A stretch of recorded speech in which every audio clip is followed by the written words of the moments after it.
उद्धव ठाकरेजी त्याच्यामध्ये एक उमेदवार व्हावे हे आमचा आग्रह होता. त्यांच्या पक्षाने घेतला निर्णय. आता आमच्या पक्षाची भूमिका आमच्या प्रदेशाध्यक्षांनी जाहीर केलेली आहे.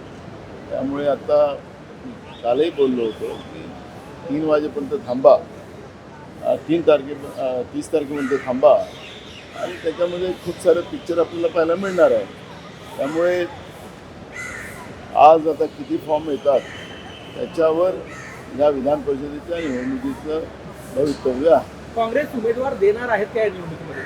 आमच्या प्रदेशाध्यक्षांनी जाहीर केलेलं आहे, त्याच्यामुळे देणार. मला कुठेतरी असं वाटत नाही का काँग्रेसला विश्वासात घेऊन हा सगळा निर्णय घेता आला असता? अशा पद्धतीने अचानकपणे निर्णय घेऊन तो त्यांच्या पक्षाचा प्रश्न आहे, त्याच्यामुळे मला फटका काँग्रेसला बसत नाही का? पुढची राज्यसभा समजा ही परिषद समजा शिवसेना ठाकरे गटाला गेली तर पुढची राज्यसभा काँग्रेस लढवेल असं काय समीकरण आहे का? अजून तशी कुठलीही चर्चा झाली नाही, त्याच्यामुळे त्याच्यावरचं आत्ता काही बोलणं बरोबर नाही. एक दबाव गट आहे, एक स्ट्रॅटेजी घेऊन काँग्रेस 3 वाजेपर्यंत वेळ काढत आहे. नाही, त्याला दबाव तयार करायचं काही कारण नाही.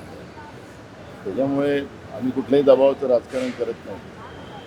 जसं शरद पवारांना राज्यसभेवर पाठवण्याचा निर्णय आम्ही सगळ्यांनी एकमताने घेतला, तसं उद्धव ठाकरे साहेबांनाही एकमताने विधान परिषदेमध्ये पाठवायचा निर्णय घेतला होता.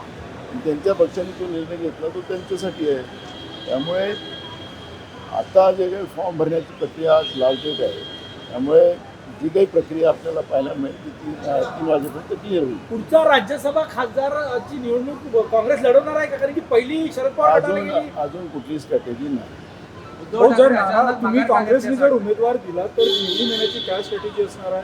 शरद पवार गट तुमच्यासोबत असणार आहे, काही बोलणं झालेलं प्राथमिक? मी तुम्हाला तेच सांगत आहे की अजून आता फॉर्म भरण्याचा आजचा आखरी दिवस आहे. फॉर्म भरल्यानंतरच आपल्याला या स्ट्रॅटेजीबद्दलची भूमिका स्पष्ट करता येईल. उद्धव ठाकरेंनी माघार का घेतली असावी असं वाटतं? रिमोट कंट्रोल म्हणूनच ते काम करते त्यांचं यापूर्वी त्यांच्या पक्षाचा निर्णय आहे, त्याच्यामुळे त्यांच्या पक्षात त्यांनी रिमोट कंट्रोल ठेवाय की नाही ठेवावं तो त्यांचा अधिकार आहे. त्याच्यामुळे मला उभाटाच्याबद्दलचं कुठलंही या ठिकाणी वक्तव्य करण्याचं कारण नाही. संजय राऊत